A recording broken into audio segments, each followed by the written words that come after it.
सत्यवादी हो गए। हरिश्चंद्र की कहानी हर जगह पर विख्यात होने लगी। हरिश्चंद्र जैसा सत्यवादी कोई राजा नहीं है। भगवान ब्रह्मा की सभा में विश्वामित्र और वशिष्ठ बैठे हुए हैं। वशिष्ठ ने घमंड भरी बात कहते हुए कहा कि हमारे शिष्य के बराबर किसी का शिष्य नहीं है। हमारा शिष्य हरिश्चंद्र बहुत बड़ा सत्यवादी है, वो कभी झूठ नहीं बोलता है। तो विश्वामित्र को ये बात अच्छी नहीं लगी और कहने लगे, वशिष्ठ क्या कह रहे हो? क्या पागल समझ रहे हो हमें? हमें तो पूछो। वो ये हरिश्चंद्र जिन्होंने वरुण देवता की यज्ञ नहीं कर पाई। कुछ भी सही, लेकिन अब तो वो सत्यवादी है। नहीं, वशिष्ठ कहने लगे मानो वो सत्यवादी है। विश्वामित्र कहने लगे नहीं है। वशिष्ठ कहने लगे है। विश्वामित्र कहने लगे नहीं है। दोनों में झगड़ा बढ़ गया, दोनों पक्षी बन गए। वर्षों तक युद्ध होता रहा, लेकिन फैसला नहीं हुआ। अंत में ब्रह्मा जी ने फैसला दिया और कहा कि सुनो, आपस में तुम क्यों लड़े मरे जाते हो? अगर हरिश्चंद्र सत्यवादी है तो परीक्षा कर लो।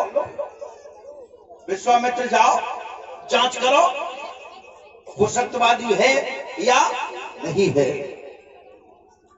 विश्वामित्र जी चले, सूकर का रूप धारण किया, महाराज हरिश्चंद्र के बाग को जाकर के उजाड़ दिया। हाथ में लाठियां लेकर के माली लोग सूअर का वध करने के लिए भागे। दोस्तों, यहां तक हुआ कि मुख्य माली को भी घायल कर दिया।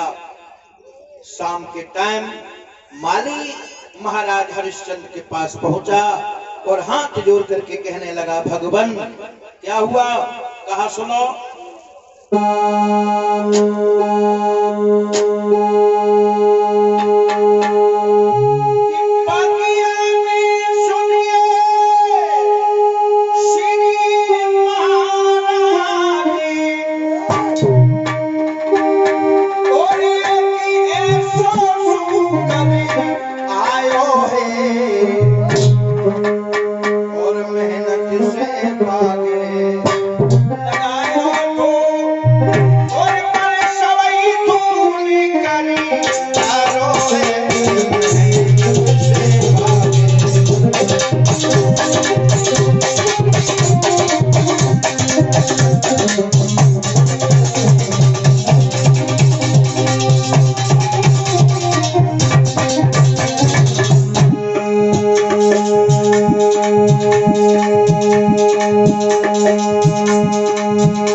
जो हमने मेहनत से बाग को लगा करके तैयार किया था, उसकी फुलवारी को मैंने कैसे सींचा था, उसने आकर के उजाड़ दिया।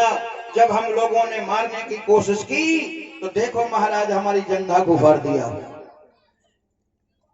हरिश्चंद्र कहने लगे, सुनो हो माली, शाम के टाइम किसी की आत्मा को कभी कष्ट नहीं देना चाहिए।